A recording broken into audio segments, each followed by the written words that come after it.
You're all set. I'm calling the meeting to order at 6:05 p.m. Roll call of members. Jack Jovan is present as chair. Council Ryan. Present. Council Catrona. Present. Citizen member Holly Christo. Present. And citizen member James Dyer. Present. 5 members present. Thank you for all being here tonight. In regards to the minutes for the August 10th, 2021 meeting, that was my oversight. The minutes are all done. They're up in Yvonne's office. I just forgot to throw it on the agenda, so she just put it into the packet. She's gonna have, she said that there's a couple of items that will come up, so we'll be scheduling another meeting in the near future that will do the minutes for both meetings. Okay. Agenda item 3, vote to confirm the appointment of Leanne Mainville to the Recreation Committee effective immediately through June 30th, 2024, pending completion of the state ethics training. So moved. Second. Okay. So, I think that time is delayed, so, are you going to? Hey, how are you? I'm actually. Go ahead. I'm actually here speaking on Leanne's behalf. She couldn't make it tonight. All right, and you are? I am the recreation director. Okay, I can't recognize you with the mask on. There you go. So, Yes, so I was able to speak to her this week. She was the first person to show an interest and pass in the application for the recreation committee. yeah. Speaking with her, she has a lot of energy and seems to want to bring a lot of creativity to the committee. She was a mother of 5, now she has grandchildren. She's led a Girl Scout group in her younger years and has been living in Southbridge for the past 4 years. So I think all that summarized would assume that she would be ready to be willing to push for just about any beneficial activities and programs for youth and families in Southbridge. Very good. And so this is the first person, and how many members do you need on that? 5? 5 including me. 5 including you. So this would make you 2. And Yep, you need 2 out of 3. Okay. Any other questions? I'm happy we're getting people involved. Yeah. This is awesome. Yes, I'm very excited. Yeah. I think one of the things, before we vote on this, is probably have to take a look at that bylaw too, because I think it restricts from like people from like the baseball teams and softball Yes. league and all that who participate in the There's recreation. a possibility of adding an advisory committee. That's another possibility of having that as well, that people who are affiliated with leagues that use the fields would be able to get on. But this committee that I'm discussing restricts people that are a part of leagues that use Yeah. the field. Which is unfortunate because It is. they can bring a wealth of Yeah, other there was someone that activity. actually did apply and mentioned, because he was a part of the league, that was a restriction of his. Yeah. So. If we can get that changed in any way, I know that can't be done tonight, I would love to get involved in All right, that. maybe we can refer that to General Gov to take a look at that. All right. All in favor? Aye. Aye. None opposed. Thank you. All right. Thank See you you. Monday night. All right, so the next 3 items are all with the schools and with Dr. Villar. Welcome, Dr. Villar. So, and Seth's here as well. You know, we talked about one of the things that as a committee would take a look at, you know, the status of receivership, the preliminary discussion about Thank you. the capital stuff, as well as talking about the budget and making sure that we can avoid what happened at last year's council budget meetings to make sure we collaborate on those things. So the first one, I guess, is welcome, and so we'll update on, I guess, the school year opening, the plans for the year, and receivership turnaround plan. Great, thank you. I appreciate the opportunity to be here this evening and talk with you all.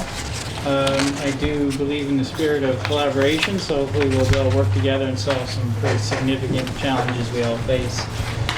So tonight, the plan that I have laid out here is to review fiscal year 21, so last school year, linking that to the turnaround plan, so you get a little bit of an update as to where we are with that.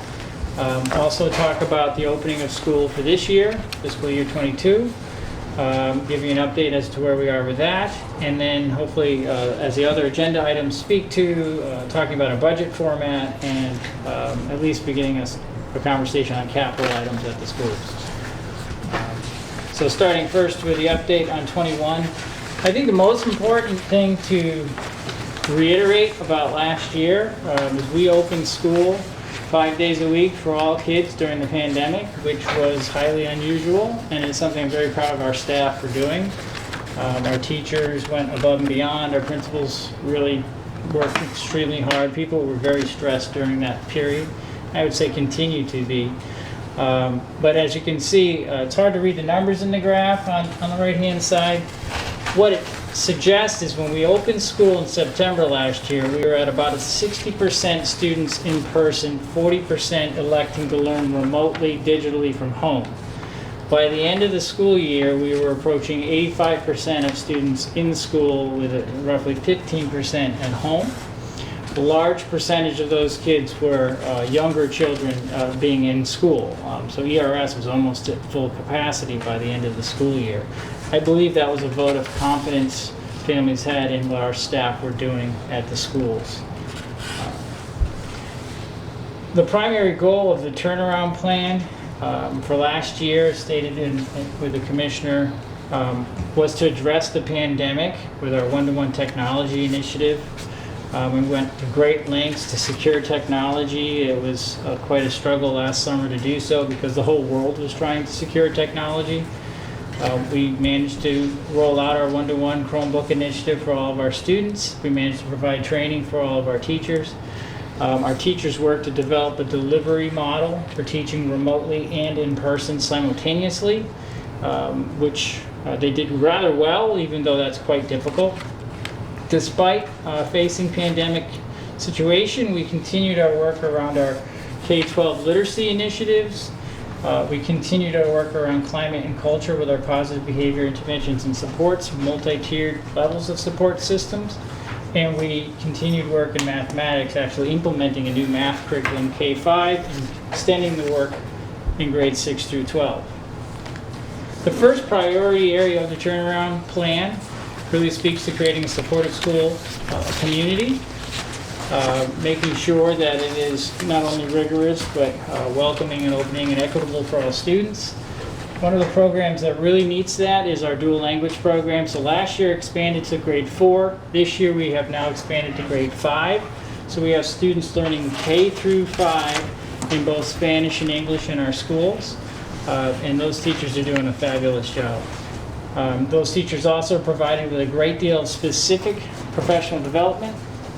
And we also implemented a language arts curriculum for them that is essentially mirrors our English language program, however it's in Spanish, making the ability for teachers to co-plan and work together much better. It brought all of our teachers into the same sphere rather than having our Spanish language teachers using completely different curricula, which is the way it was about 4 years ago.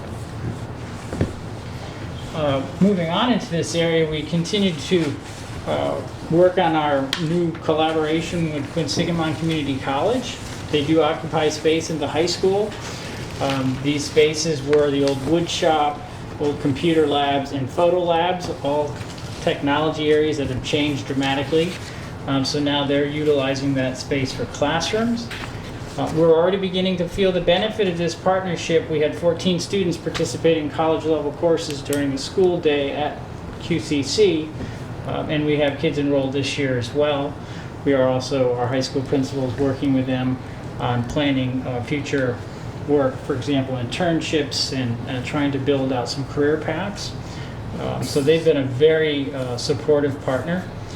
Our 21st Century After School program continued. Yes. Sorry to interrupt. When you say Southbridge High, are you talking about, which campus are you talking about? Torrey Ave, our new building. Thank you. Sorry to interrupt. No, that's fine. The 21st Century program continued despite the pandemic last year, and it continues this year. It's actually expanded into Charlton Street School. So now we have 21st Century After School programming at West Street, Charlton Street, and Middle High School.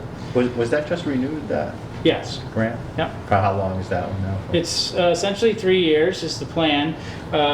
Schools are at different levels now, so West Street being one of our oldest sites. We're hoping to become a demonstration site in the future, which would be very good. Right now we're receiving roughly $400,000 in funding for the program, and it could go up dramatically if we can establish that it's having a high impact. Right now we have a waiting list at every one of the programs. So that's really impressive. I was quite happy. So far so good. I have a question about that. The 45 students who are served, is there a larger grant if there are more students served, or you get the grant and then you serve? Thank you for that. I'll clarify. 45 students last year during the pandemic. This year, 45 students represents what might be happening at West Street. Okay. West Street, Charlton Street each have about 40, 45 kids. Middle school has about that number, and so, they are all kind of billing out that way. But last year, participation was virtual, so it was very different. Okay, thank you. This year, it's in-person after school, the way the program was really designed. So, if you don't mind interruption, so I would get to this because it's good conversation.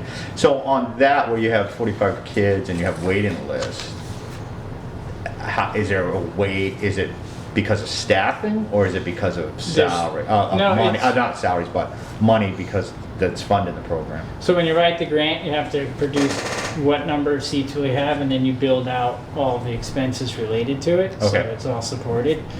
So yes, it's connected to the funding, to the grant. You also have transportation, and there's a lot to it. There's food, and then all the staffing. So yeah, if the program continues to be successful, that's where we could get larger funds for larger programs. That's the plan. During the pandemic, we opened up the Edgenuity Lab for credit recovery in our high school.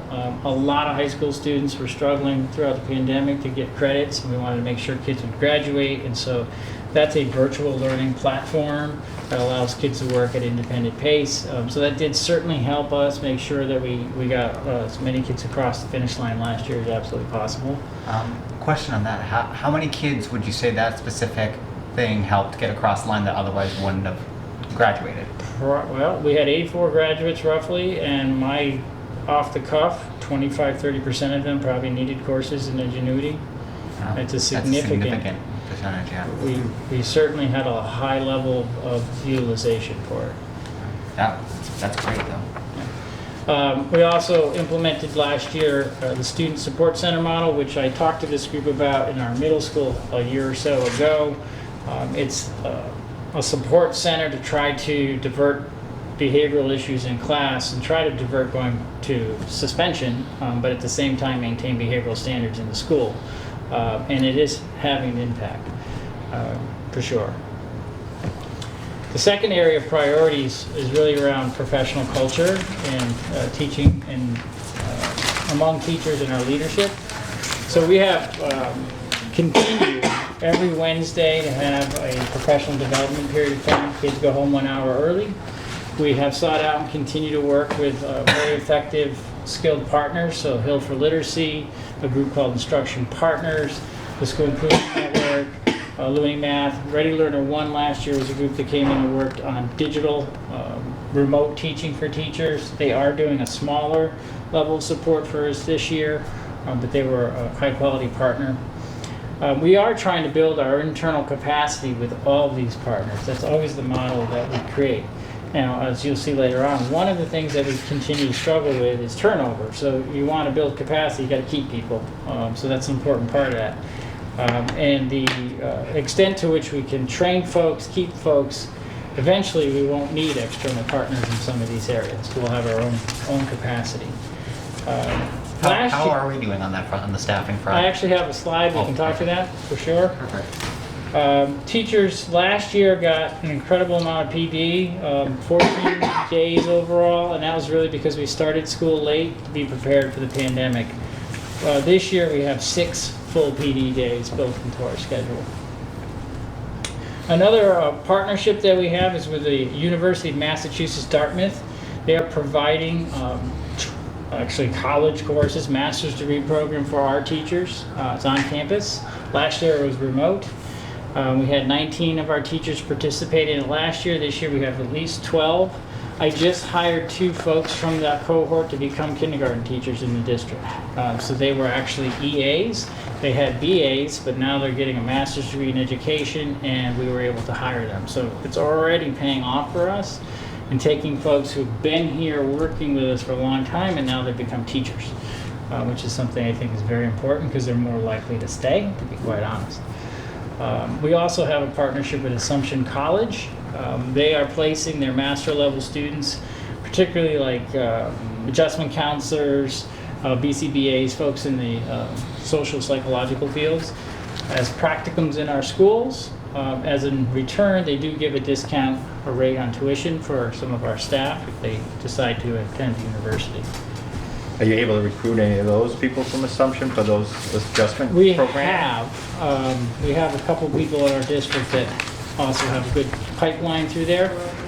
I'll talk about it a little bit later, but we've hired a lot of adjustment counselors. That's an area where we're investing deeply, and it's critical to our future success, I believe.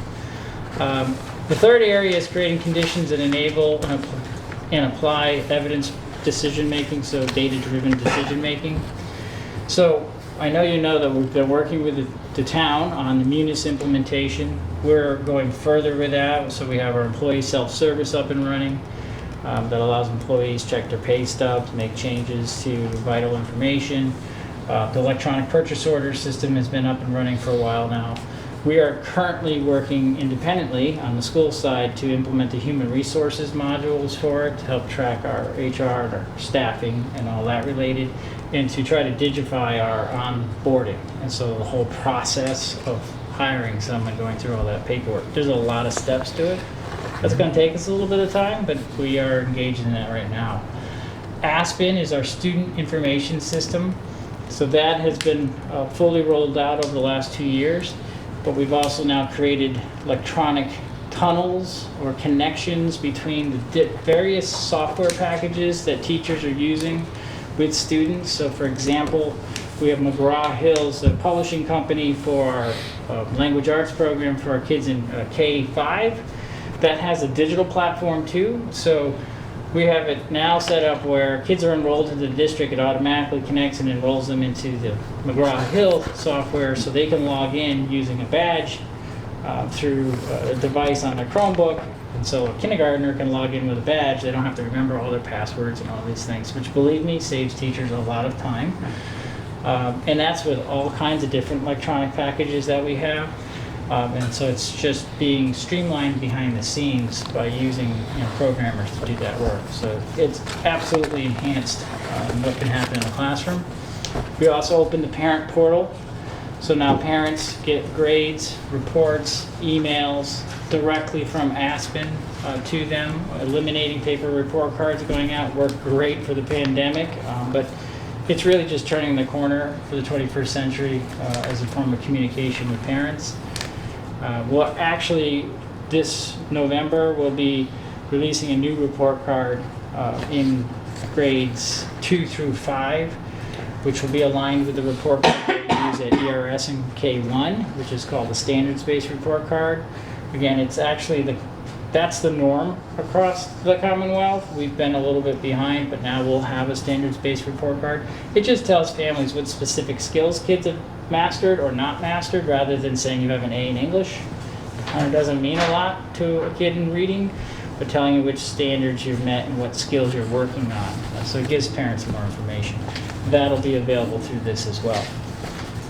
Our partners, Hill for Literacy, have a program called Continuum, which takes all the assessments that elementary kids take. That's the DIBELS and iReady, the reading comprehension assessments. And it actually, for the teachers, takes the results and then for each class tells the teachers the groupings of kids in which specific language arts skills they need based on their assessments. So it helps drive an instructional focus. So when we're working with kids, we can personalize instruction. So that's a really neat program that they've developed. Saves teachers a lot of time. And it helps make sure we're focused on the right things. We are in the midst of implementing a program called Vidiri, which takes all of our assessment data and visualizes it. This is something we've been building dashboards, Jack. I've shown you some in the past, but this will make all that work a lot easier because it'll be able to pull, say, attendance data, grades, discipline, test data from a program, and you can see a child's profile and be able to work it out. It's going to take time before that gets down to every user, but I'm excited by this because it's going to allow us to answer questions a lot quicker and a lot less work behind the scenes to produce them. So a lot of work's going into those data systems. So looking to establish and cultivate, leverage family and community partnerships. So one of the really important things for us was communication during the pandemic.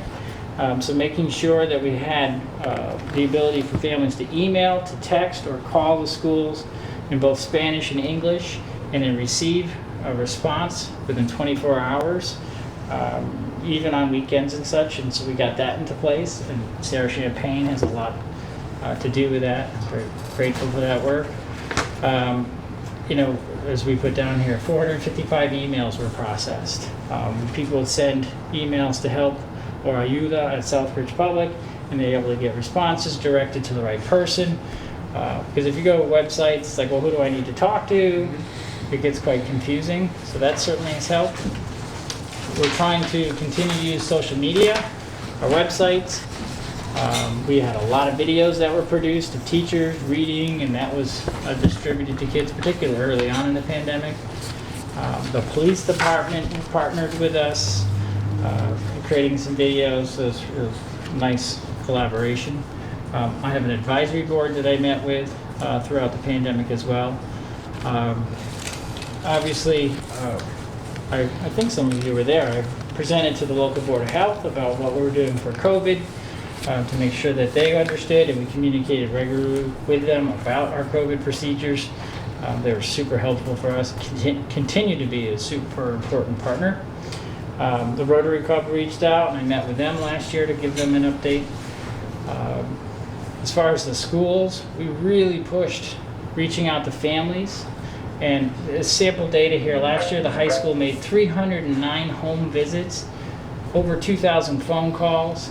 And those calls they could trace back to immediately getting 35% of the kids back engaged if they're remote learning, for example. Like, hey, your kid's not on.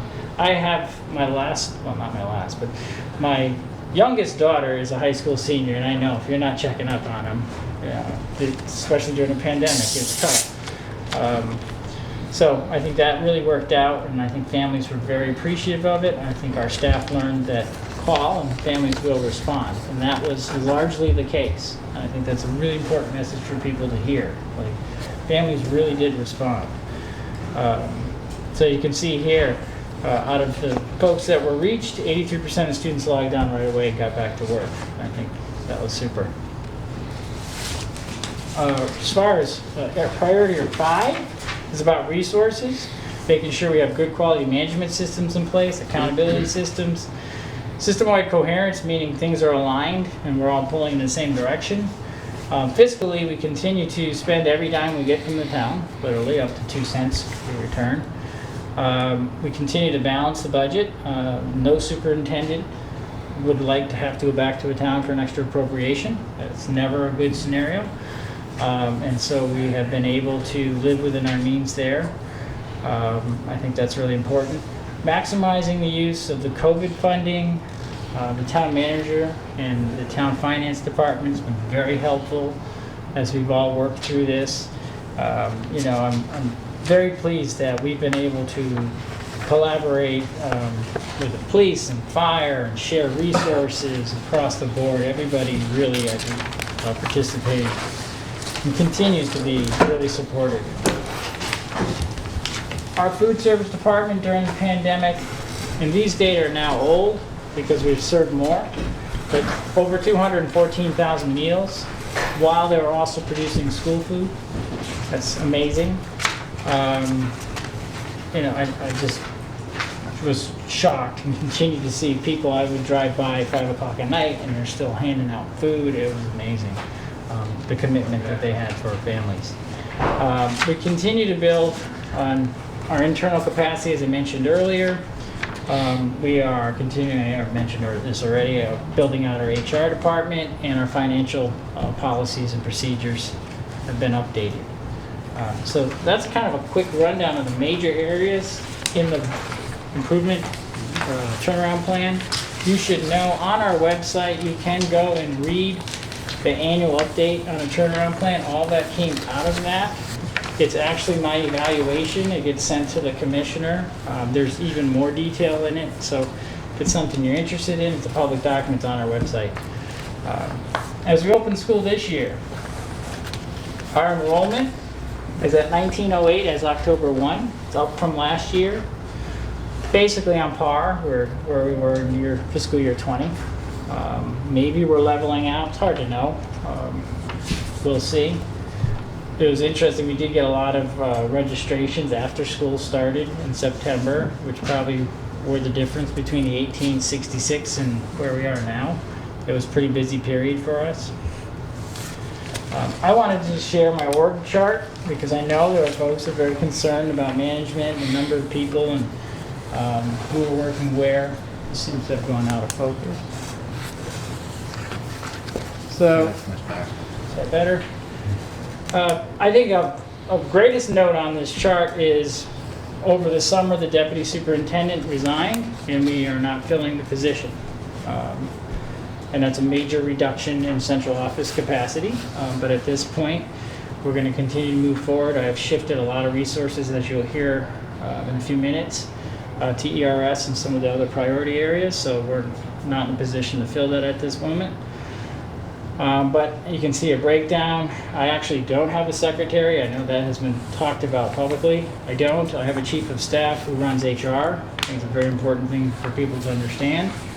It's a very significant role for the district. We are just getting all that modernized. When I first came here 3 years and 8 months ago, which I think is pretty cool, I would say, how many staff members do we have at X building? And they couldn't tell me. They'd have to come back. Like, let me get back to you. We now have all that information. Systems are working. So I think that's a very important change. And so you can see there's multiple levels here. But I just wanted to share, like, that is what could be considered central office. To the right, you have building principals, which I'm going to get into in the next slide. But you can see that we have the chief of staff. Seth's organization actually does the business finance. Then we have my director of student services. We have an operations director, curriculum person, Kathleen Seifert, who's been with us for a very long time. And she continues to rise up in our organization. John Parent, also been with us a long time. And then our data analyst. So that's the crew there. This slide is the school-based administration. I color-coded it for a reason, because red are people who've been promoted from within, which to me is a sign of health in an organization when you can begin to promote people from within. Blue are people who were with us last year, and then green are new additions. What's particularly nice about some of the green is they're a result of red, the promotions. And one for sure is a new position. And so I guess the message here is there's some stability. I'd point out at the middle school, it's the first time since I've been here the whole administrative team returns, unchanged. And I think that's a real important thing, and that's probably why it's a different place right now. It's significantly different. We have data that shows that. But I'd love to give folks tours and come take a look and see what's going on. It's definitely in a much better place. So some consistency, super important. If we want to retain teachers, you need to retain principals. Teachers work for principals. They don't work for me. They see the principal every day. I'm just a guy that comes in and out, but it's the principal they see every day, and that person's going to impact whether or not they want to stay around. So that's an important piece. You'll see, again, there's some new positions. I'll get into that in a little bit. So I was trying to make sure I'm pointing out all the important new changes. As we open school this year, we are full in-person. There are no remote learning opportunities under Massachusetts regulations at this point. We have, from day one, we implemented safety protocols. I required masks, I required social distancing. Later in the month, after school started, the state followed suit and made those requirements. I was just talking with our local health department, staying in touch with the group that's been running our emergency response here in town, and knew that we weren't in a place to remove masks, so that's why I went that way right out of the gate. We continue that way. We also have something new, which is a test and stay program. So what that means is the child may have been exposed under certain circumstances. It gets really very specific, but we have the capacity in our nursing facilities to test students or staff for COVID. And as long as they follow the protocols and they're negative, they can stay in school. So that allows us to reduce the number of children and staff that are quarantined. So that's been helpful. We also have the ability just to test someone who's like, gee, I don't know if I have a cold or not, and they can then test that person and determine, or child, and determine whether or not they can stay in school or they gotta go home. And so that's been important for us. We continue to report our COVID-19 data. It's on our website, but we also send it out to the Board of Health so that they remain connected to what's happening in our schools. Nurse Karen Cheka, who's our lead on all this, that's her primary role, so she's in constant contact with the health department. So the big challenges this year, pandemic, it continues. And it is having an impact. Second bullet, teacher burnout. Teachers are definitely feeling it, and it's been hard to find staff. We've hired this year 107 new employees since the close of school last year. That's a lot. 75 teachers, 20 EAs, ABA techs, so those are behavioral experts that work with students with autism, some tutors, our school engagement officers, family liaisons, BCBAs, which is another type of behavioral expert. We've hired 3 new assistant principals and a special education supervisor, replacing folks that have left. I did include this graph that I pulled off of the DESI website. We were making progress on teacher retention. So back in 2017, we're at 61%. We dropped to 59 in 2018. We're at 57 in 2019, 66 in 2020, and 77.8 in 2021. We won't know this year's data, it's a lagging indicator, until next year. There are a couple factors here. We've created some more teaching positions, so that may or may not help offset the fact that we're hiring new, so I can't tell you where we're going to be. But it's certainly a lot. 107 was a lot of work this summer for all these staff members. And I guess important to share, it's not us, just unique to us. All of the school districts we're talking to are looking for people. And it's like we're all fighting over the same people. So that's a major challenge. Another one. So these are pretty confusing graphs.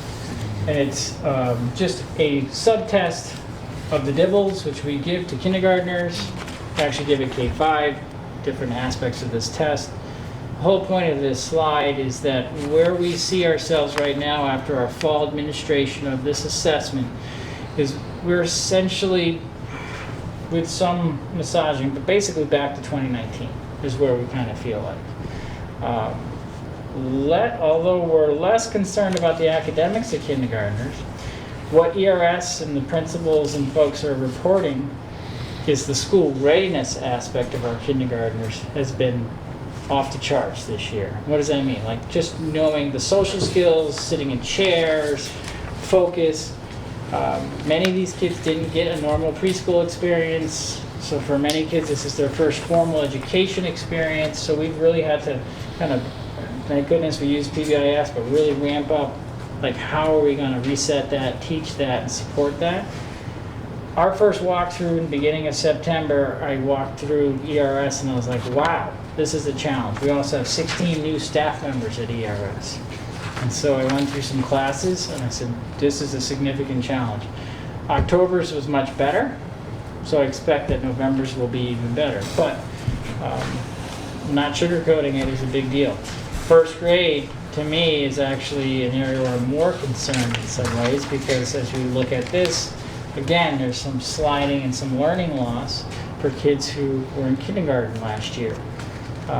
Not able to do all the things you normally would do because of a pandemic. I think our good news is we have these data, we know these students, and we're at work at like how to close these gaps. But they exist, and so it's an issue. Just quickly on our major initiatives. This is our kind of a graphic I developed to show how over time we're staying focused on a few key areas but improving them each year, trying to add layers of complexity to improve the outcomes of our system. So climate and culture being a top one, and I won't go through all of them, but I'll pick that one. Just, we started with our partnership with the University of Connecticut. We're a national demonstration site for PBIS. So then we created some district lead folks for PBIS. We created the right classroom management observation protocol walkthrough data collection process to give us an idea of what's happening. We began a regular analysis of that. And these are teacher teams that do this work. This isn't central office. This is teachers at buildings that have to do this work. It's like really nuanced and building and student specific. By the next bullet, all of our schools reach Tier 1 implementation. That's a specific point. It's a specific measurement through this process that has been studied for 2.5 decades. So through really objective measurements, everyone got that in place. We were recognized last year by the PBIS group for a Pivot Award as a district that, and I believe we're the only district that all of our schools were able to pivot and continue to provide this level of support during the pandemic. So it's somewhat of a big deal. We now have tiered systems in place for social emotional learning in all of our schools and for literacy programming in all of our schools. We're working on numeracy. And this is a specific set of guidance that helps determine if a child is making the appropriate progress, and if they're not, how are you helping them? How are you tracking that? And ultimately, if that's not successful, it helps for identification to special education services. This year, the big shift is our move to a partnership with a group called City Connects out of Boston College. And I'm going to speak to that in a little bit more. That is going to be a wraparound service that I think is going to make a major difference in climate and culture. Again, you can look at the shifts and changes that happen in the other key areas. And it's just a gradual progression of changes that are impacting outcomes. I'll speak to City Connects on another slide. ERS, as I mentioned in our walkthrough, there was concern. So we have authorized 2 new kindergarten teachers who just hired. They came out of our cohort. It's, to me, a success story. I look forward to seeing them working and supporting kindergarten. 2 new educational assistant positions have been authorized, and a behavior tech person to help in the building was added. I also added in last year's budget for ERS another adjustment counselor, so they have 2, an instructional coach. They had not had one. Other schools already do. As a result of concerns with where we are in the beginning of school, the district math director has been essentially assigned to the building for a period of time. She's directly coaching the new teachers, working with that new instructional coach, and they've split up the staff and are providing direct support to them. Our district PBIS coach and our climate and culture supervisor are also pushing in to support teachers at ERS on a regular basis. I hold bi-weekly meetings with the team to see about our progress at ERS. It's the foundation of our district, and we're really putting a lot of attention there because we want to see these gaps close. Planning on authorizing additional EAs for grade 2 at Charlton Street and West Street School. Because again, we're seeing children who are significantly behind, and we need to address that now. Waiting for that is only going to get worse as the year progresses. So these are where the resources are kind of being shifted to. At the high school, they have an additional adjustment counselor, 2 SEOs, and an assistant principal, not hired at this moment. We have a contract with a group called Catapult Learning, who can come in and manage tutoring for our high school kids after school. They put out an ad to our staff, and I think this is a sign of staff stress. 1 staff member applied, because they would hire our folks to do this work, but they would manage the program for us. So now they're going to the colleges and trying to see if they can recruit folks.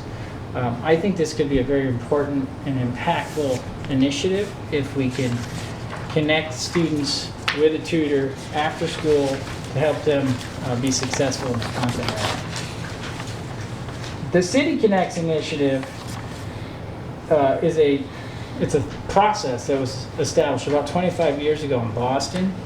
The short story is they followed a cohort of kids who participated in schools with this programming in place up to grade 5, and that group of kids in a 20-year-long study had better outcomes associated with college and future success than kids who weren't in these types of programs, controlling for all the demographics and different things. So it's a very formal process. We have a City Connects adjustment counselor at each school who's being trained in this process.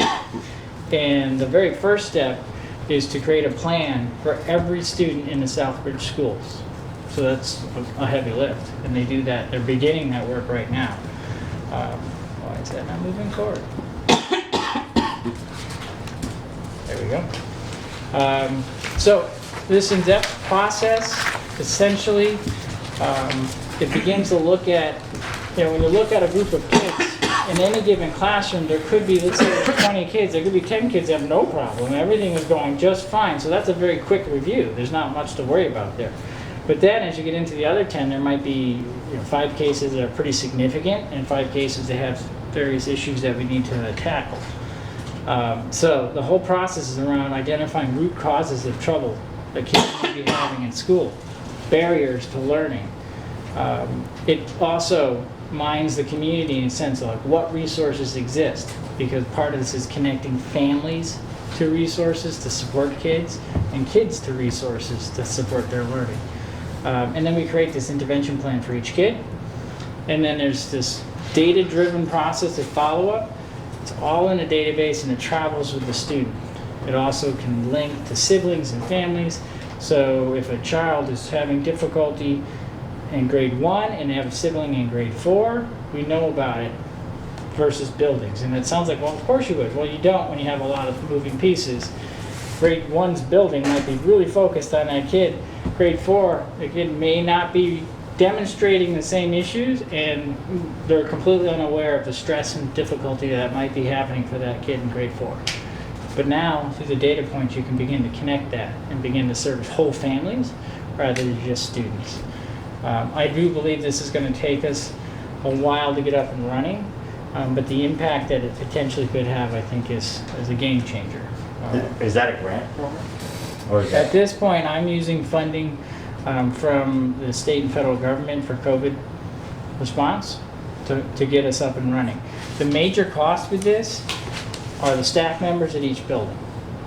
And so there is a path to sustainability based on our enrollment, right? So right now we have really small classes. If this proves to work, we could bump class size up and keep staff. Like there's a lot of ways we can balance the books on it. The annual fee for the training and support is nominal compared to staffing cost.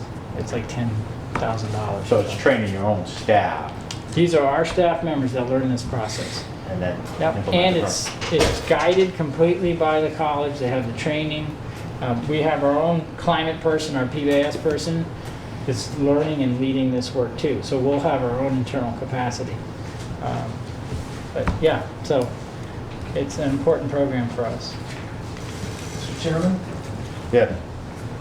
we are still on agenda 4 now, or are we going on to agenda 5? Just wanted to make it clear where we're at. It's an update of FY 21-22, so I think, like I said at the beginning, we're kind of guiding our discussion around both, but we'll see where it goes. So, Yeah. do you have a specific question on this stuff, or? Yeah, I did have a question. Was there a very good presentation? I was just wondering if you could give us an update on how we're doing with educating the students. How is that going on? Are they getting better? Are more of them getting better grades? Are they exceeding expectations? Are they meeting them? Are they failing? What's going on with that? So when we take a look, That's kindergarten, right? You said yeah, that was so if we take a kindergarten? look at something here like in kindergarten, just to give you an idea. So in our fall assessment, 69% of the students are well below grade level when they start school on the skill of naming the letters. So there's pretty basic. full needs segmentation, we're looking at 74% of our students are well below. That means breaking a word up into the sounds, what are they? Bat, at. And so that skill set is at that point when we start. I actually included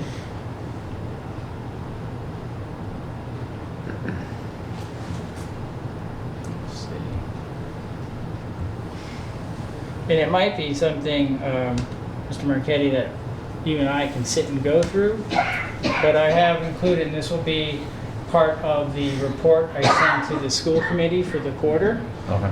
But I have the results on how kids are learning in all the subtests. So that's nonsense word fluency, word reading fluency, grade K, grade 1. This goes all the way up. I mean, there's a lot.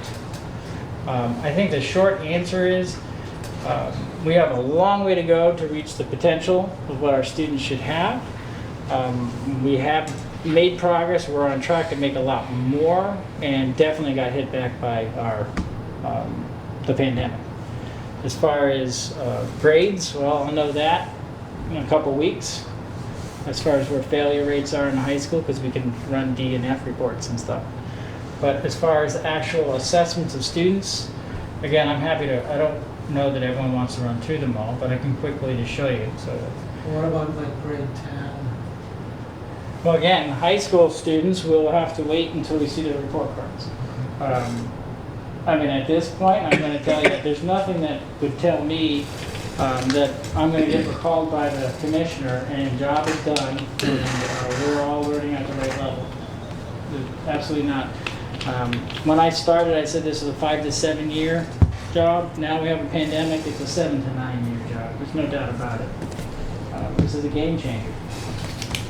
These are significantly impacted by not attending school for 3 months and then having a year of near shutdown conditions for kids in and out, COVID. It's not good.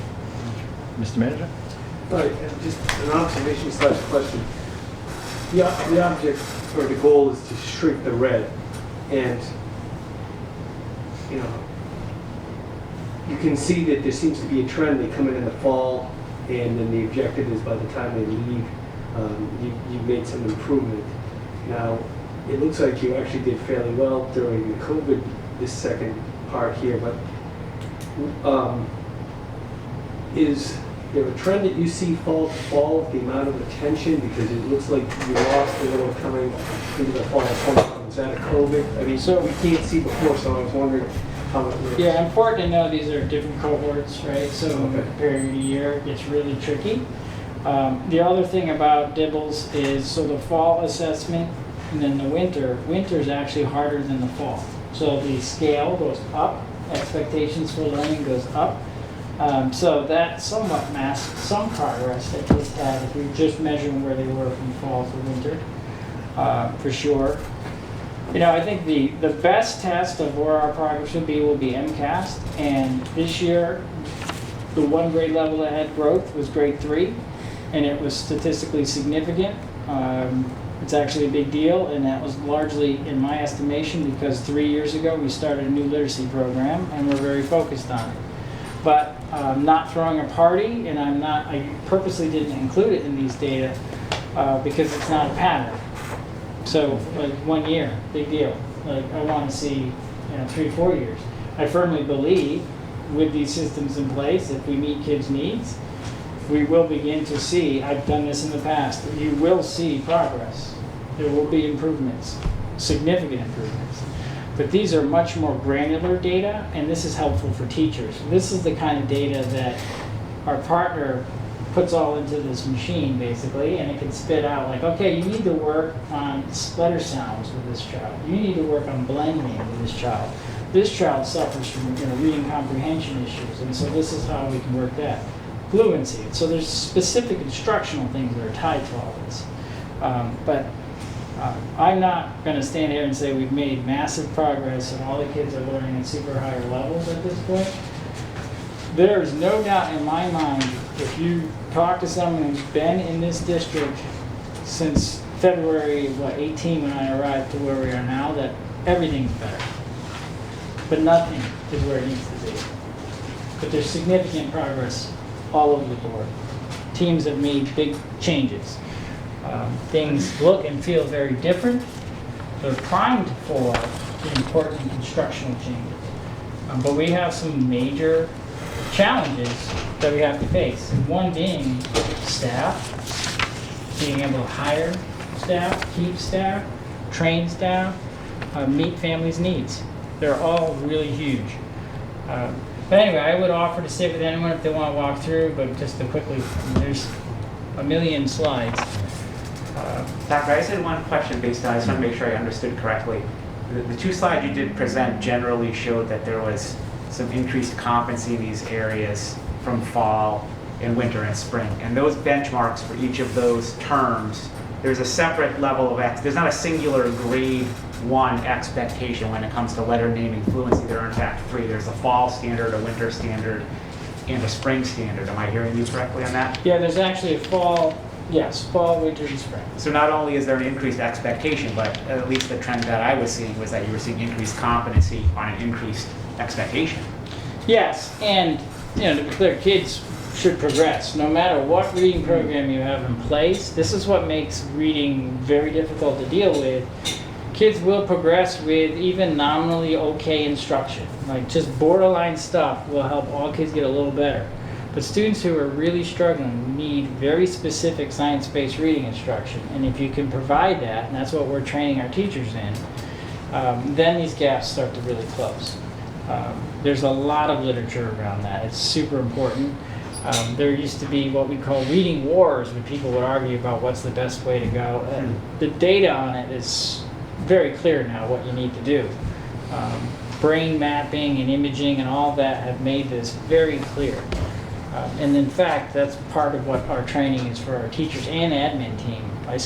We go to a course every month on the science of reading. And it's something we're doing virtually, but learning all about the different aspects of it. So it's very complicated. And measuring student learning is super complicated. Councilman Mcat, you had a follow-up question? Just one quick follow-up question. You showed us kindergarten and grade 1, and that's as high as you go on this? No. You can't show us any higher than that? Again, I'd offer to sit with you. I don't know that people want to look through all these, but no, I can provide Dibble's data. You don't have to go through them all, just... I can provide you Dibble's data, grades K through 5. iReady is a math and language arts assessment. That's also available K through 5. We have Lexile leveling in our middle school, so that's a reading level score. But when you get to high school, it's a game changer. There are very few standardized tests that are used to regularly measure skill-based learning in high school. So it becomes really based on classroom grading, teachers, and what we would refer to as formative assessments, which that's when a group of teachers agree to the same assessment, and then you can see, are kids learning algebra or not? But those are all going to be each course, an individual. So rolling that up is much more complicated. As far as Mcat scores, we continue to be probably 3rd or 5th percentile across the Commonwealth, with the exception of grade 3 literacy. And I don't expect that to change until we have these instructional programs in place and we keep teachers from year to year. We're able to provide tutoring for the older kids. All those things matter. They're super significant. And then I think you see changes. So, I know the Mcat scores just came out, so maybe that's a future discussion at some point when you really take a look at it and understand. But I understand the whole pandemic thing kind of set us back. If you talk about attendance and the ability to have attendance and what our kids are doing, especially at the middle school, high school, we know that, the elementary schools, you do have that trajectory path, and that's where you get these kids. But as we get to that middle school, high school, it's traditionally been the hardest thing.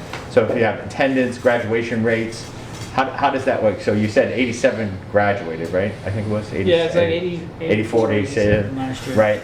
And then maybe 30% you got to the grade by doing credit recovery. What was the total number of kids that were eligible to graduate that year? But the class was very small. So Right. not that many kids didn't graduate last year that were eligible to graduate, like throughout that course of the year. Right. I don't have the statistics. No, I mean, I think some people do ask, for that, and again, we can talk about this later in the year, but like, how does that look as far as, 4-year graduation rates, 5-year graduation rates, attendance, and all that, and I think I took a look at some of the attendance on the The MCAT attendance is stuff. up on the screen right here, because I think it strikes to one of the critical issues that we're facing. So if you look at Eastford Road, I don't think you have it in the packet, right? Is it in the packet? good question, I have a whole, this will be the quarterly report. Yeah, if you just have that Yeah. information for, yeah. But I wanted to have it in case questions were asked, and so attendance continues to be a real significant obstacle. There's right now 114 kids in K-1 who are on path to be chronically absent in school. That's a problem. When you have 90% average attendance, daily attendance rates, that's very low. Okay. Now historically, I looked at this, the district's best was 93, going back more than 10 years. So this is not a new problem, but it is a huge problem. You shouldn't be at 93, we should be at 95, 98% if we're The gonna high be- school, the 82, huh? Yes. Significant problem. Now, there are a couple areas where we're seeing improvement. And actually, if I had 2 more weeks of data, because well, this is the older one, because we have 2 more weeks of data. But the middle school's up to a little over 90%. And they have recently sent out some new letters that have caused a little concern, because they're, we have a process, we mail letters, but they just mailed another one out, and people are like, oh, wait a minute, my kid was quarantined. You're counting them absent. And there actually was a paragraph that explained, no, don't worry, you're quarantined, but you're still absent. And we still need to work on making sure kids come to school on time. So, how does that work through the state reporting system that, because you report on attendance, but then if kids are There's a code quarantined, for quarantine. would that, It's not going to explain away these numbers. It will. no, I'm not explaining it away, but how does the state track it to say, okay, if your district's at 93%, say, and a certain percentage are quarantined, Yeah, they will have access and know what percentage. what percentage of that is? And actually, my data person just this week was like, maybe I'll break out quarantine to see how this How it would breaks impact out. it? But when you're at 88%, that's a problem. Yeah, that's not quarantine. No, we have a lot. This is what I'm saying. This is why City Connects is so important. We have barriers to getting kids to school on a regular basis, and my teachers can be phenomenal. If you're not in class, you're not going to learn, right? So Right. we got to kind of get to that piece. So that City Connects program that you're implementing takes a look at all those target points, That's one of the autism and important all ones, that, yeah. And also, and digs down to see what that causes correct. and try So to. there's a process in schools called the student support team process that they will guide, and that's, hey, the child's not doing well, so that could be behaviorally, academically, just not getting to school, whatever. And that team then has to start to parse out, well, what's the plan? What are we going to do about this? And I'll be honest, historically in schools are overwhelmed. They're like, what are we going to do? We sent a letter. Yeah. But well, I'm saying we got to do more than that. We got to figure out why isn't the child here? And there are often pretty rational explanations. And so can we take them off the table? Can we help get the kid to school? Can we help solve a problem? One thing that older kids tell us is, hey, my clothes were dirty. Like simple thing like that. Well, why? Washing machine broke. We don't have money. And you think, like, whatever. Help solve problems. It's a real thing. I have to say, that I could appreciate that issue because I don't know how families that are living in apartments, if they don't have washer dryers, I never thought that was a problem. I've always had a washer dryer. My washer broke one day. I went to the laundromat. I couldn't believe how much it cost me to wash clothes. And I sat there and I watched a family come in that had a bunch of kids, and I sit there going, oh my God. I did one load and it was like $6 just for the wash. And I'm saying $6 when you're looking at the incomes that some of these families have, that's a significant gap. And if kid does, so that is a root cause, not to explain everything away, but No. you don't think of these problems, on a daily basis. So, And we're just trying to figure out what they are. And, you know, it's a student by student process. If we're going to get the outcomes that this district can get, it's student by student. It's how you're gonna solve the problems for each student, each family. Some kids are real easy, some kids are not. And that's, you know, gonna be, I think, the point where you really start to turn a corner, is when you can do that. All the instructional approaches really try to do that in classrooms with large numbers of kids. How do you small group and regroup? And but it's all comes down to how do you meet each kid's needs. But you know, tracking all these data points is super important because you know my sole purpose is to get a good outcome. Right? That's the only reason I'm here, and that's why you know I came ready with the data. It's ugly, horrible data, but like we got to know about it, or I can't solve it. Right? We can't begin to fix anything if you won't admit that it's an issue. And this is certainly an issue.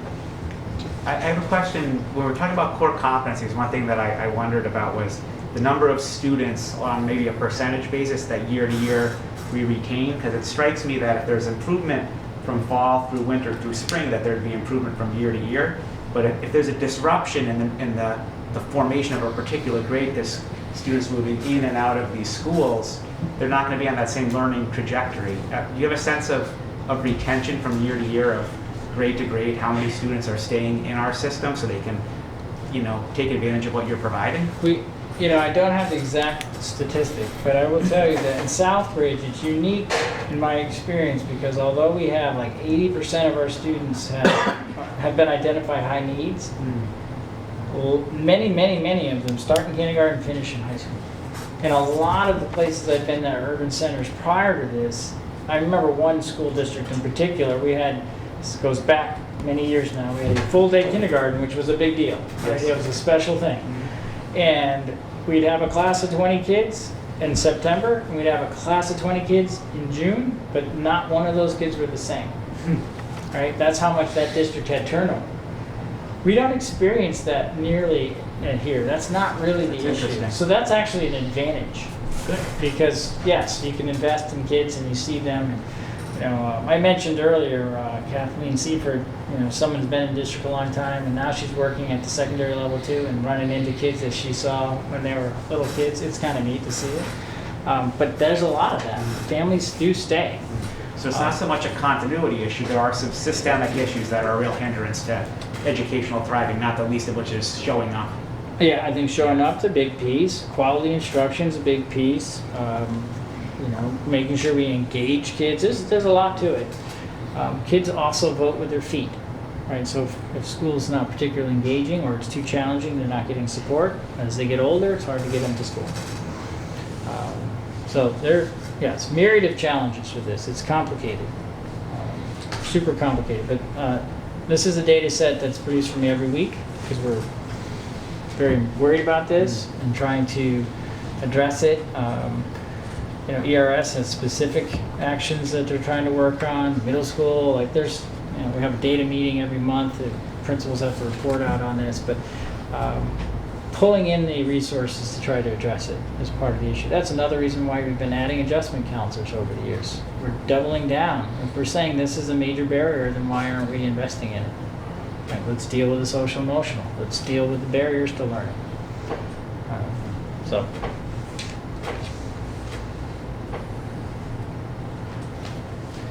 So I know another agenda item is the budget document. I think really that's where I'm at this point. Yeah. I mean, Any other questions? It's a lot of good information. I mean, I will take the opportunity to come to do a walkthrough through the oh yeah, please. middle school again, and any other counselors, and or even Tim, if you'd like to. Just reach out, we'll Do schedule. you have a question? Yeah. They're always great. I mean, to walk through and see the changes in the district, and Every day's an adventure, but. no, there's no doubt. And I've heard some things like at the middle school, the challenges that you have because of COVID, especially around the lunchtime. You know that you got to line kids up in the hallway so that they're socially distanced, and at sixth grade that hasn't been in. These kids, some of them have been in school, some of them haven't been in school. It's a whole different. But I'm hearing that in other districts though too, that are having the same behavioral issues that they've never experienced before because of kids not being in school for a period of time. So hopefully we can ramp it up, but I do have to just point out for you about the middle school. This is a chart on teacher-generated behavior referrals. And so if you look 2019, over 80 a day was the average. And if you look at where we are now, let's see, 2020, purple, September, about 25, 30, roughly. October, or even lower. This speaks to the systems that they're putting in place. This is why you can feel a difference in the climate. They have really changed how they run the middle school. And this is when you felt chaos. Like, that's a lot of stuff going on. right. And you know what's critical? This is teacher-generated stuff. This isn't principal. Like, this is what gets put in directly by staff. So yes, when you come visit, I think you'll see that there are different procedures in place, a very academic focus, student-centered focus. The principal he lives in classrooms all day long, and just push. So, you know, to date, I'm very pleased with the progress. How's the high school? High school's the opposite. I can tell you, the high school has been, that's why we're adding the assistant principal. We've added 2 SEOs. Like, we need the same level of support that the middle school has at the high school. The high school students are the students that have been through all the turmoil of South Beach Public Schools. If you think about it, if you're a senior, 4 years ago, where were you? If you were a junior, 4 years ago, where were you? And, you know, our elementary schools were not strong then. They're much better now than they were then. So the foundation is already better. They're already commenting that our 6th graders are an easier class to work with than the previous. Like, there's changes that people are starting to see as a result of the work that's going on in elementary schools. It's a process. But yeah, so you can see the high school, again, age group wise, you would expect less. Middle school is where you expect the most. Middle school kids are inherently defiant, like it's being middle school. But here, so we had, you know, a tough September. We've gotten better. One of the great things about the high school new principal, Dr. Chamsantavut, is she's a behavioral expert. Like, so this is a good thing, and she's providing training for her staff herself.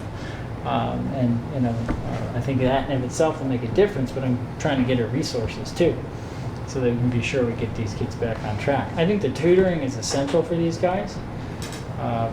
Because they need the skills to be and feel successful in school.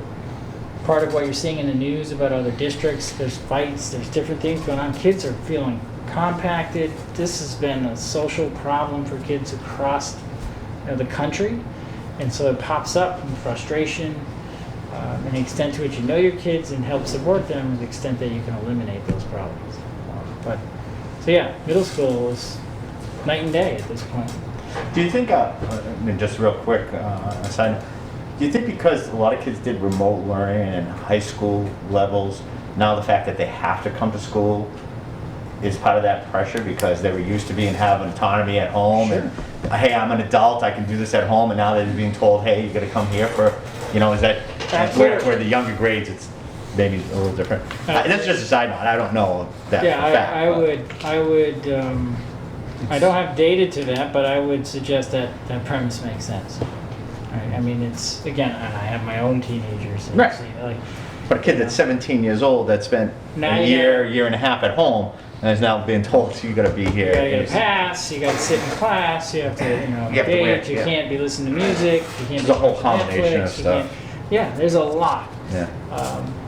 But, you know, I guess the hope here and progress, you know, we want to see this progress and get better as the year goes on.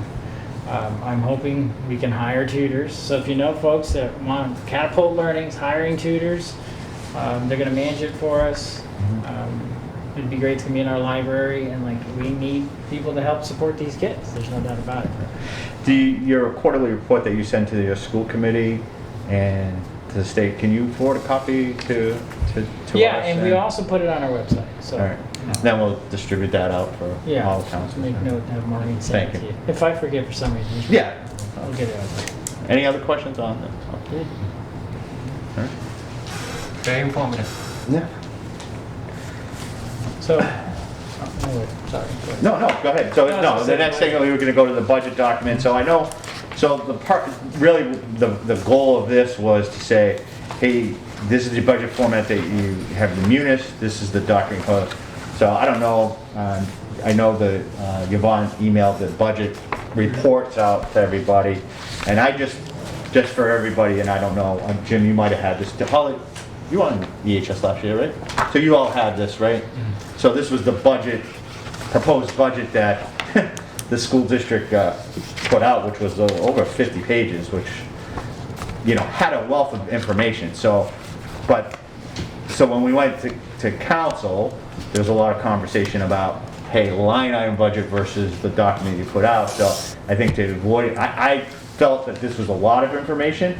Maybe there were some spots that, you know, you look at, you know, what is a line item, and I know Council Ryan talked about. In mine in particular, one was lack of trend data, especially in the financial models, which part of it was due to the munis conversion. Right. Which that's one of the ways I've always looked at judging what priorities and trends are within a district, is seeing how they've been invested and how funds have been either invested or divested from certain line items, so I can see what I think money talks more than a lot more than words. Yeah, so I think it really is so that we can feel comfortable as a subcommittee that makes a recommendation to the full council to say, yeah, this is, you know, it is, you know, the law is specific and our charter is specific that the school doesn't have, you know, but obviously we have to have some collaboration that says it works for both of us, for both sides, so that we understand the budget to the point that, you know, our responsibility is bottom line budget,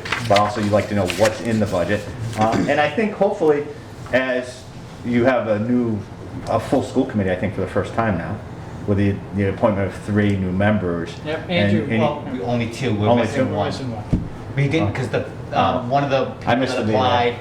applied withdrew because he moved out of town. Who We have was Jesus. Oh, okay. And So, then, okay. and then, but we did, I think somebody did apply that day to fill that third seat after. So, you know, I think once we get that capacity and do some training with that so that we can start, you know, we talk about how do you transition the district from receivership to town oversight, and, you know, but part of that is building the capacity within the town for the state to feel comfortable that, I mean, in Lawrence, you talk about issues in Lawrence right now, they're blowing up. They've been, what, 10, 11 years in receivership? And that is now blowing up. Yeah, And they have I mean, like that- It seems to me that's not, their high schools having some. Right, but I mean, but politically it's becoming an issue because the It's town. election year there. Well, and I think you have that in a lot of towns. It's like, I'm hearing it in Holyoke, and obviously we hear it here in Southbridge, is, okay, state, you took 3 districts over, and this is not a reflection of you at all. It's really the state process. How are the benchmarks going to be that are going to allow the town to assume control of their districts? And that's becoming, and how do you do that? One is that fiscal collaboration, which I think we have a pretty good fiscal collaboration, you know, and understanding on all that.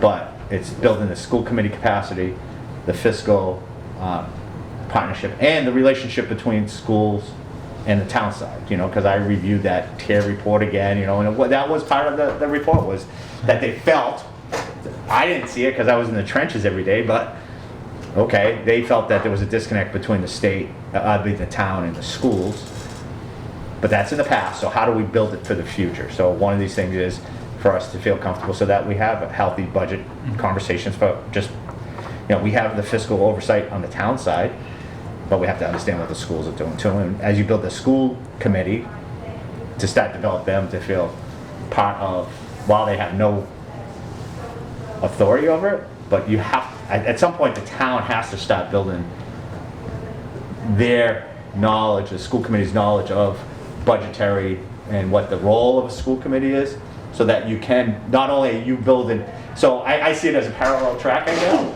that you're building the capacities within the schools on the educational side, right? But also the town on the school committee side has to build their strategy so that it's a partnership, so that when you get to that next step, you're able to assume that control. Because you can't keep it, say, you can do everything that you're supposed to be doing, but if on a town elected or whatever side isn't doing what they're supposed to do, there's never going to get to that ability to say, okay, here's the range or the partial range.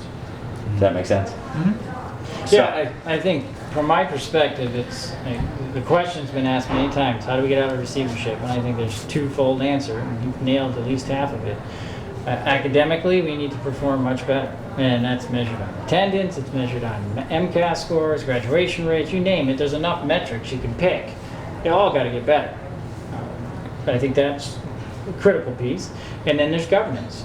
And so yes, the ability for me to step aside, have a school committee take over, and not have anything devolve. Have the system that, you know, at that time, achieving much higher rates, continue to do so independently. I think those are the two major points. I agree that we need to help and build the school committee. Andrew emailed me just the other day saying, hey, we got 2 new members. I'm really hoping you can come November. And I responded, yes. I have a couple items I want to talk to him about. One is the budget format, and the other is some capital. So, you know, I'm hoping that this isn't a Lucy Charlie Brown situation, and that it's going to be a good partnership. And he's been authentic at every conversation I've had. So I have, a good feeling there. I will share, it's a balancing of how much time and energy I can give to that group versus all this other stuff that's still not where it needs to be. And that's, always been the critical piece. And when it got really dysfunctional, I can't waste time on that. And then I have to pull back and focus in on the primary job right now is the kids in the schools. But I 100% agree with you. We need to get to a place where the school committee and the town council, there's harmony and things are working. I've never objected to that. I see that as a long-term, just like I see fiscal sustainability of programming, super important. Getting to a footprint that the town can afford. So I think we're like-minded as to where we need to go. That's candidly why I came tonight. I mean, obviously, I volunteered to be here with you because I wanted to avoid what we ran into last year and see if we can have some discussions earlier and figure out early where we're headed, agree to some things, and then, have a smooth process. Because every time it goes off the rails, it's like Exhibit A for, we're not ready. And, part of my charge is to get ready. So hopefully we can keep this up. Sure. Good. Okay. I have a question that's I'm relatively new to this committee and this process.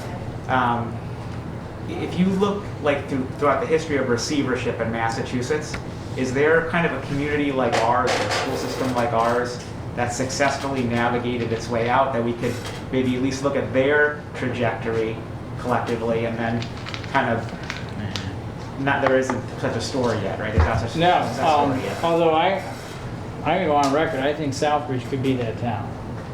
I really do. I think that the situation is immensely doable over the long haul to hit those goals and targets.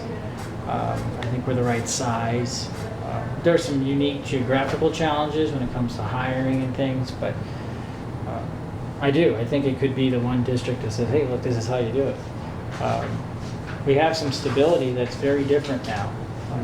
So, long way to go. I always like to press, I'm not trying to oversell where we're at, because I believe you got to be really realistic if you're going to really make progress. You can convince yourself of all kinds of stuff. You can try to spin data. That's just not effective if you want a better outcome. So my question is, as we try to be responsive in creating some data sets around expenditures, to like Jackie's point.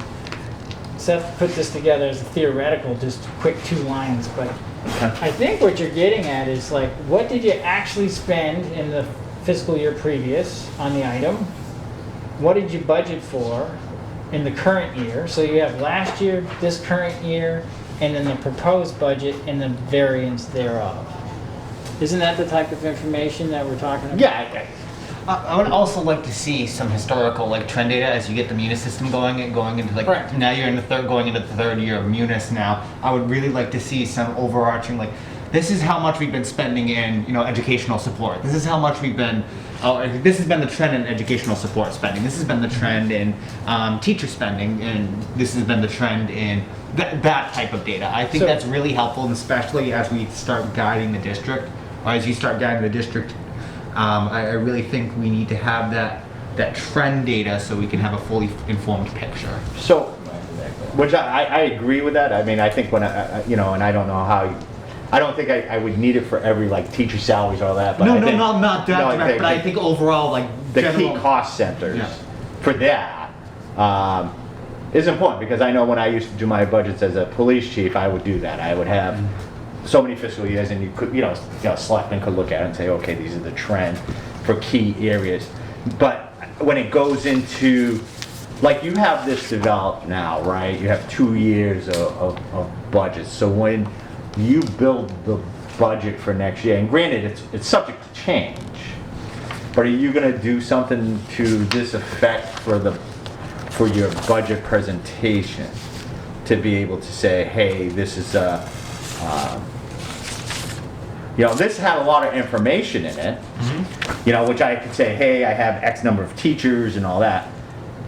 But is a way, because when we used to do on school committee many years ago, we were able to, when we did our budget part, it was just a, this is this year, this is the proposed, for say West Street School.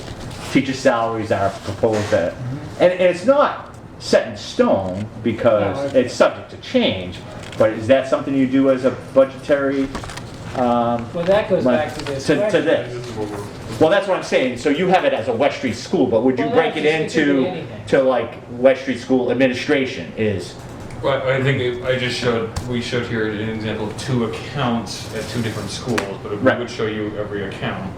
That's what I'm saying. So yeah, so you would say, so West Street School would be administration 1.2, whatever it is. So if I went to that and, because there is a lot of detail here, so, and I think that's exactly how BayPath has it. It's just different cost centers. And it's basically this report with a budget recommendation in it. That's all it is, so. And then what happens is once you establish it, and after this cycle, right, now you have another fiscal year of actuals, because the actuals are, Right, the budget is just a guess 15 months Yeah. out. The actuals are what you spent. right. And then, Yeah, so you have, say, Eastford Road School, you have administrative salary, so you would have, this is the actual that you had, this is your proposed, right? And I think, like Council Ryan is saying, would you have enough data, because you have 2 years of munis, probably, right? So you would be able to, right, is it 2 years? well, 3 years. we Going into don't 30, right? have this fiscal year closed out yet. It's just closing now. No, but I think when you get to, so I think when you get to a budget, because you're always in the middle of a budget year, so you would say you had FY20 actual, FY21 actual, FY22 year to date, or budgeted, Budget. FY22 year to date, and then proposed. Would that work, or would that be, that might be too confusing, Well, right? year to date gets to be very, That would be too confusing, I think, right? Almost misleading. Mr. Town Manager, what are your thoughts on it? Well, I see different things just because of the approvals that I have to make. They have one-time costs for a certain Right. food and thing that isn't That's- advertised. yeah, so- So I just know from what I see on my end of what comes across, they may spend all that money. It isn't like we get our bills month to month Yeah. for utilities and things. It's kind of, So, okay, so you could That's how you could do that though, so it'll be fiscal year, 2 actuals, a budget and proposed. right. right? Does that make sense? Yeah. Council? It begins to give you that trend you're looking for. Yeah. And then as each passing year, we're gonna have more trend data. It's gonna Right. And 1 year could fall off, so we would just say, hey, how many years do you want to go? I mean, I think we would probably look at that on the town size too, is to say, hey, it's a, but, that historical, because we have munis now, it's a little bit easier. Those historical trend, huh? Is that yours? But yeah, And, as we're working through, I'm happy to either come back or sit with individuals and just talk about, are there particular tables that were more interesting, more necessary, less necessary? Because my plan would be to have us comfortable with it Yeah. before we get in process. So I did appreciate this budget memo, because there was a lot of information about state aid, about the trends on state aid, that was great information. And I think just adding that as the document, would that be, I mean, I don't know if you would want to get into the FTE equivalents and all that. I don't know how difficult that is, but, you know, you had the budget tables, which were the highlights, but, I mean, thoughts on that? What do you? Seth, you're the financial guy, and town manager looks at it and make recommendations to us, so we're just trying to have what your thoughts are, and the counselors. Counselor Strona, any thoughts? Yeah, I've made some notes. You know, we've been through this many times, and since I've been a counselor. We talk about a lot of things. This is a great presentation. Thank you. I appreciate it. You gave a lot of good information this evening. We've talked about the dismount plan, and we've requested some type of a dismount plan. But we fully financed the budget. We know that. We know the salary on the town side. Some of the lines that aren't sustainable if we were to take over the district again. And these are some of the concerns that I see. And I don't know how we go about getting our hands around taking back the district again. You seem to be headed in the right direction, and this was a very good document that you provided tonight. You know, I heard you say this evening that you're working with the state. I work for the state. I'm sorry, you're working with the commissioner. I'm sorry. Yeah, he's my direct supervisor. Correct. That you're working, I did write that down, that you're working closely with the commissioner. That was good to hear, that maybe there is some hope. But I heard you say that maybe another 7 to 9 years. Were you talking about possibly staying in receivership for another 7 to 9 years? I have no idea how long the state will continue receivership, and that's not my call. What I said is when I started, I thought this was a 5 to 7 year, and now I'm revising, saying I think it's going to be 2 more years on top of that. Okay. Because And of that, the pandemic. yeah, I mean, the pandemic is something no one saw coming. Sure. Once in 100 year. Sure. What year did we go into receivership? 2016. 2016. And you came 2018. 2018. Yeah, I think there's been, you know, this increased stability in staffing has continued to grow. And I think that previous and the initial instability in staffing during the first 2 years and the years before that really is a great way to have changed that. No doubt that teachers are the engine, and we need to keep them. Dr. Bell, you also mentioned 107 new employees and difficulty in finding new staff. The teachers that were laid off, are they being called back? We didn't lay anyone off last year. So we did non-renew contracts for cause. In other words, people who shouldn't be working here. Okay, thank you for the clarification. Okay. That's all I have right now. All right, so as far as the budget, so we can agree on this, Councilor Adams, do you have any comments? No, Councilor Marquetti? No? Are you good with that type of format? Okay. All right, so we're gonna do just like that, and you said you'd be, like, so if you had school committee, you'd have Account ones underneath. seven, okay, Yeah. with that. So typically, just like this, Be close to that. close to that with breakup. Okay. Mr. Chairman, that's to be consistent with what we do on the town side. Right. Fiscal years. Yeah, so it'd be, yeah, so there'll be a historical trend, Yeah, but we- the current fiscal year, the proposed budget, and the percent variance, right? Right, Yeah, I like that. okay. Do you want a dollar variance or a percentage variance? Does it matter? It doesn't really matter, right? I think I would prefer a percent variance. Yeah, percent variance I think is that's a better, little bit yeah. more. Is that okay, Seth? That's fine. Yeah, okay. Yeah, thank you for these reports, I mean, Yes, I that's, read through them all too. you know, and this is the town side fiscal, right, budget?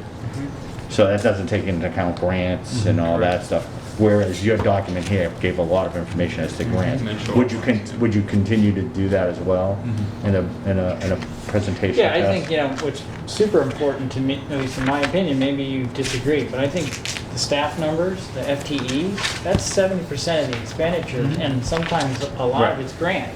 But you still should know where all those people are, and to your point about sustainability, understanding and looking at that and seeing, well, how's that changing? Yeah. You know, I think it's important. You know. No, I think, so just with the addition of that would be awesome, because like I said, there's a, you know, and you did have the capital stuff on there, that's we'll morph into now. So we're all in agreement on the budget format? We're good? Everybody's good? Okay. Jim, you have any questions on the budget format? No, I'm good. All right, great. So the last thing was basically just the start of preliminary discussion, and I know Councilor Marquette's here, he had his capital plan. So my thing was more on the capital, so we had the facility study that was done that had major recommendations. Now that's on the website, Jim? Huh? What's your point of order, Council? Capital plan, capital budget is under the purview of general government by EHS. I certainly think it's a good idea to talk about it, but I think it belongs in the general government subcommittee. Sorry, That's all right. Oh. sorry. I think it belongs in the general Put the sound government up. subcommittee, not EHS. I don't think it's under your purview. I don't believe it's under general government either. I'm not sure where it would go. It's schools come under EHS. That's that purview it comes to. I've never heard of capital for a school going to general government. The chairman of general government is here. I mean, the conversation right now, Councilor Marquette, if you want to have an agreement, a disagreement about what committee it should go to, it was a preliminary discussion about, we have plans that have been sitting for 2 years, 3 years, 5 years, that nobody does anything with. The simple conversation is, we have the capital plan, what are we doing? It goes into a school, quite frankly, Counselor, probably the conversation should just be with the town manager and the school receiver, not with council right now, if that's how we want to play it. With recommendations for that. Tone it down a little bit, not be so personal and attacking me. I'm not attacking you, I'm just asking the Counselor. question. I think it belongs in general government, that's all. It's not under. I'm going to rule that your point of order is not valid. Can I appeal your ruling, please? Who you, appeal it to? I'm going to respond to what you asked me earlier. My perspective on this matter, because I've heard it, is that when it comes to the actual capital budget, that is a general government item. The actual, when it comes through, because it's a one document and it historically in precedence has said it goes through general government. I think it's up to the chairman of each board if he wants to take time to talk about specific capital needs for this. I have no objection to that. So the gentleman has appealed my ruling that I'm not out of order. Do you agree that I'm out of order? No, I think you're in order, Mr. Chairman. Of those members present, do you believe this chairman is out of order? All those that think I'm out of order, raise your hand. Seeing none, your appeal fails. The conversation really is to sit here and talk about how the schools and the district and the town can work together in a capital plan that's come forward for a number of years. The school district, the town, is the owner and landlord of these buildings. We have the responsibilities to make sure that those buildings are in good shape and that any issues within those buildings are addressed. My simple thing was to say, hey, Dr. Villar, Mr. Town Manager, we have this document. There were a number of recommendations, and it is on the website for those that have it. I'm sure others have it. It's on the website. The whole plan was simply to say there were a number of items that were addressed in that, and we have to start developing what is the plan, and where do we go as a town in doing that. And I've had some conversations with Dr. Villar about, in the past, as my role as chairman of the council, to say, do we come up with an ad hoc committee of counselors and school committee and school, things that say, take a look at the number of schools that we have, and we did the school needs assessment a number of years ago before we built the middle school, high school, and said, how many elementary schools do we need? Middle school, high school concept. And my conversation with Dr. Villar has been, do we take another look at that now as a town and a school district and say, what does our school enrollment look like? Right? Is the trend going down? Based on, we did the demographic study when we did the middle school, high school. What is the number of students that we have? What does the trend look like? What do birth rates look like? Do we need all the buildings? Does the school district need all the buildings that the town owns? Or do we reconfigure, or does the school look to reconfigure? All right, and then you morph that into this report said that the useful life of the roofs on the elementary school, all right, 30 years old, right? 30? At least. So what guidance do we give as a council and working with the school district to say, what is the plan with that? So is it 3 elementary schools? Are we gonna keep all 3 elementary schools? Is it, do we do MSBA? That's a big nut to crack. We talk about, tax rates and all that. If we gotta get in the pipeline, right, for MSBA, we gotta start doing engineering. What's the condition of the roofs? Have those assessments done, but what is the town gonna do as a council? What are we gonna do with the town manager for, is it a funding, right? I mean, there's a whole bunch of things. So that was basically the conversation to say, hey, let's take a look at this study. 1, 2 in this study said take a, what was it?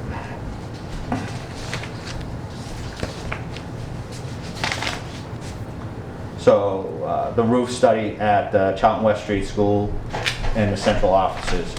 The other thing was a master plan use of study of the central offices, which is the school administration building. And I know, Dr. Lai, you talked about, hey, you moved some space around. So I guess the conversation is not the capital plan about the day-to-day capital plan that you say, hey, I need X number of computers, I need trucks. It's really the school number of buildings.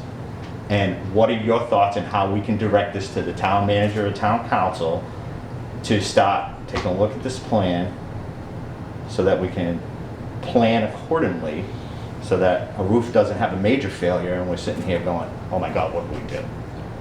Yeah, if I may, I try not to be an alarmist and run around stirring up things prematurely. And so I've been here, I'm coming up on 4 years. The state of our buildings is a great concern.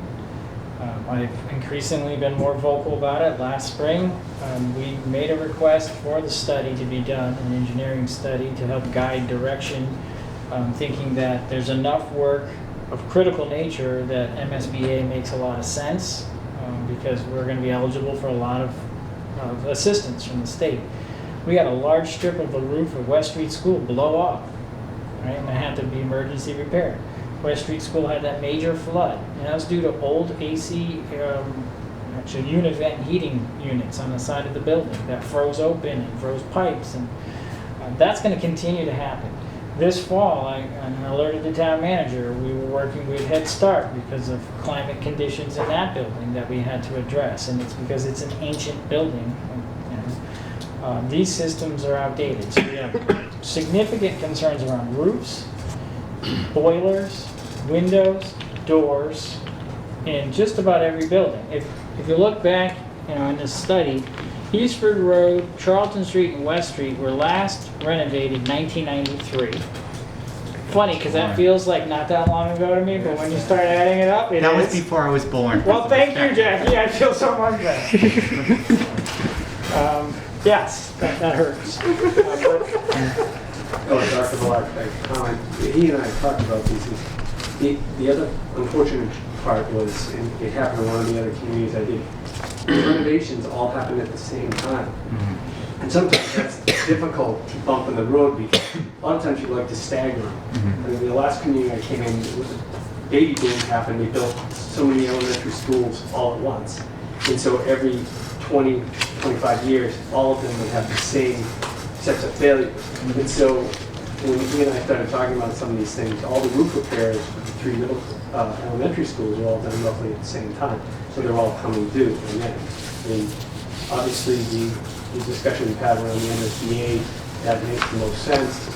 They all need the needs now, but how do you stagger that like we do with some of our other capital items? It's easy when you have a fleet of vehicles to stagger those. I don't know how you step off this type of scheduling with these. We may be stuck with this decades down the road in the same type of thing where we have to address all these now, but it's just yet another challenge in this. How do you, going forward, try and manage this in an even place rather than a big hiccup every so often? And I don't have a good idea, and I know we've just chatted about that, but that's one of the other things that we talked about with these big capital. So I just want to throw on the table so that we're in front of this, that we start saying, hey, look, I mean, a couple of these other findings that we had here, I think were addressed. There was so the two big things are the master plan for your central offices.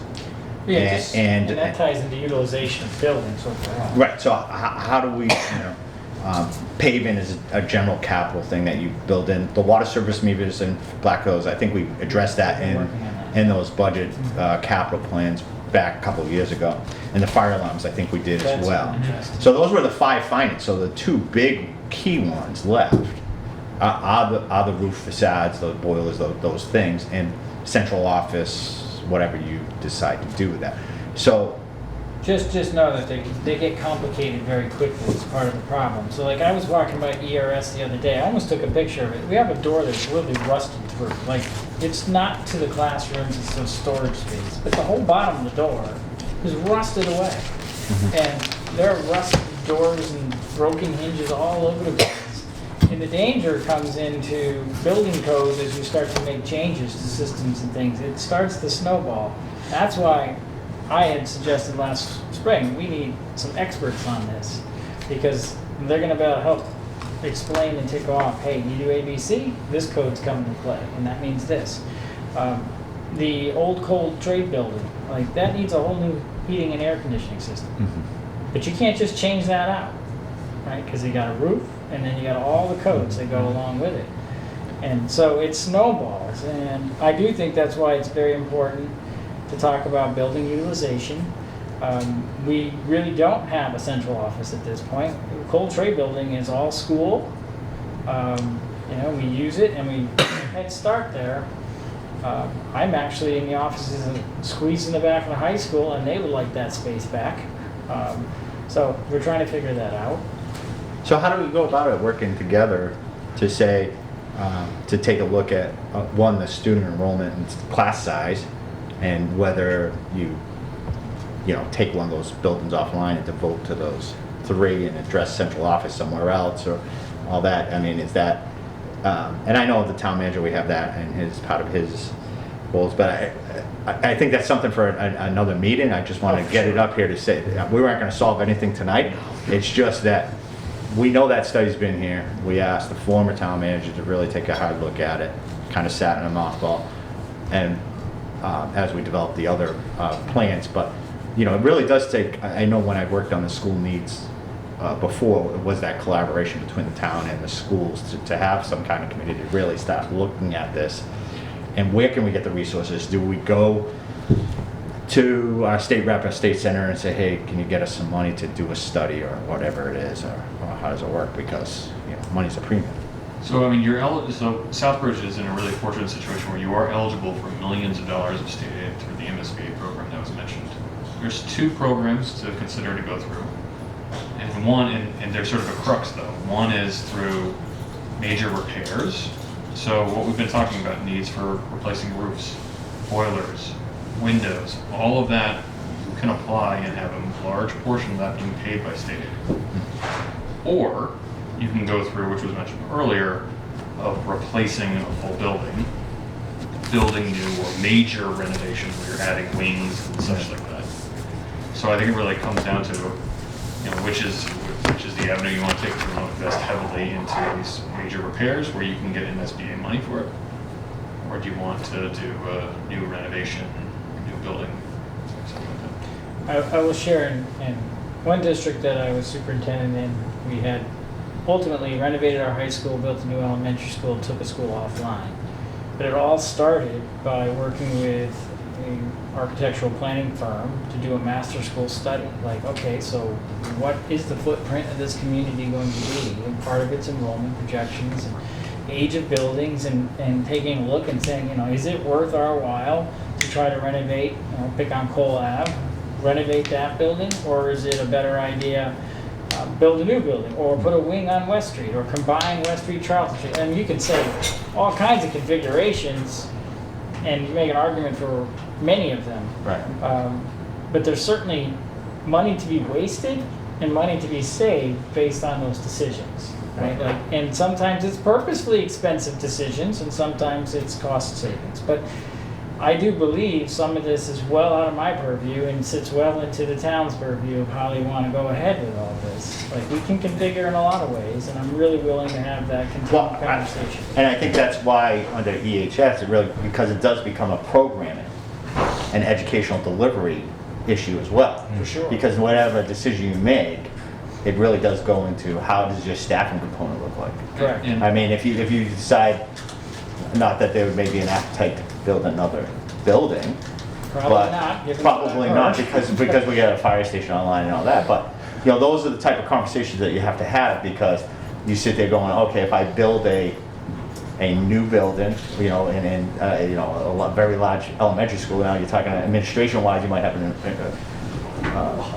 a principal and a couple assistants. How does that program go? But that's where we have to have further discussion about how do we get there and fit that all into a blueprint, and what the cost-benefit analysis on that is.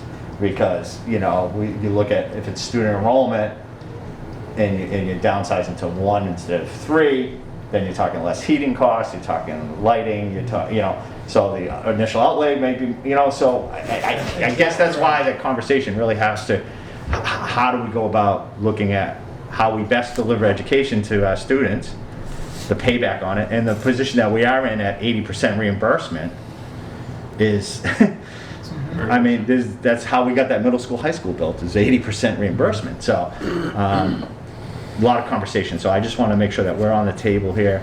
And then the regular capital plan goes through the regular town manager office. It's really this study and how we deliver the content of education to our students in the best manner. The other thing I would just at least add is, for the last 2 years, part of our capital requests that have been funded by the town council have been roofing repairs, emergency roofing repairs. So part of what we even apply for is just trying to fix and patch roofs.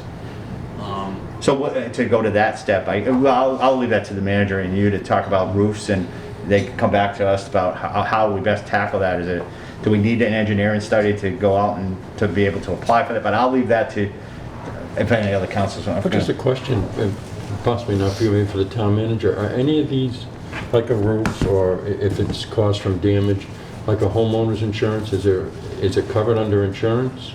We have, and I think between the fire engine, the West Street School, and a couple of these, mine isn't too drilled above the amount of money we've had to go. They helped us do some mitigation. We wound up putting sensors around. I know in West Street, I went out one day with the minor reps to ensure we don't have that type of pipe freezing. But we haven't had a major impact on our rates with them, but they have recognized that we've had some significant claims in recent years, because we also had the fire station damage last year for a roof. So we've had some significant claims. What was the West Street school bill? Was it like $500,000? I think so, yeah. For an insurance claim? So, yeah. And we also, they provided us monies and grants to get the heat sensors to go around and look to see where we have cold spots or air leaking in. So they wanted to work with us to help, prevent any future problems along that line. But, sitting down with the doctor and Mr. Racine, I think we could look at this, because rather than spend piecemeal patch after patch, if we can aggregate that money and combine it with MSBA money and get a bigger bang for our buck, that's the best approach, I think, for the community. Thank you. I like that idea. I would certainly agree with that. Just another question, again, probably through the town manager. If there's a critical need now, I know you said to me that a boiler's failing up at the old Cold's Trade. You The mentioned- heating and air conditioning system is, one of the air handlers, the 60-ton unit is offline completely, and my understanding is you can't actually buy it anymore. It's, Yeah, So that's, so, are there COVID funds that can be redirected? If it became a critical need and we absolutely had to have it tomorrow? We may still have some CARES money, because I think that's what we approached with, as part of the RMV, and we can look at ARPA funds as well. I have, most of my staff have, as of this date, have sent me requests. I was planning to compile those and bring them to the council, so here's some idea, here's what our actual needs after we gave the general presentation, and where can we fit those in. So I can look at that, Councilor Catrona, and get back with the doctor as well as Mr. Racine on whether we have enough and try and get an idea. I think the challenge we have, the CARES clock is winding down, but we still have a window of a couple of years for the ARPA money. Thank you. Okay, thank you. Any other questions for the? I think No. great Thank you. conversation Very good tonight. Thank you presentation. very much. Thank you very And, much. appreciate it. Motion to adjourn?